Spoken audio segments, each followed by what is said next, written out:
We celebrate today the memorial of the guardian angels. In the Christian tradition, each human being has a guardian angel directing that person to always choose the right path, even though it might not always be the easy path. The English word angel comes from the Greek word angelos, which means messenger. And this messenger is both a guardian and a protector, and also is a messenger from God.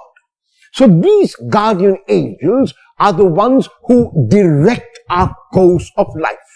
Some might call it the conscience. Some might call it my own mind. Some might call it my meditation. No matter what terms we use, the memorial of the guardian angels is saying to us that our God is not merely a God in the heavens. Our God is not merely a God up in the sky. Our God is a God who is Emmanuel and God with us. Our God wants to live our lives. Our God wants to show us the way. Our God wants to direct our paths. In the gospel text of today, which is chosen for this memorial, the disciples of Jesus come to him and ask him, who is the greatest in the kingdom? And Jesus doesn't give them an answer, but brings before them a child and makes that child an example of greatness. At the time of Jesus, children were neither to be seen nor heard. So when Jesus brings the child, what he is doing is, he is bringing a non-entity before the disciples and asking them that if they want to be great, they must be non-entities, which means they must deny the self. They must count the self as nothing. They must regard others as better than they are. That is one aspect of bringing the child in front of them.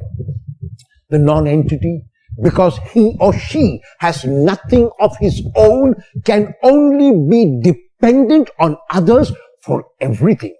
And that is the quality which Jesus asks his disciples to learn from the child, namely dependence on God.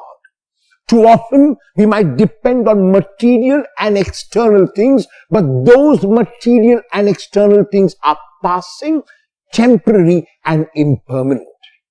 What is always and what is permanent is God. And so if we acknowledge our dependence on God like the child acknowledges his or her dependence on the parents, then we are on the track to heaven. The memorial of the guardian angel is telling us that God wants to direct our path if we will let him.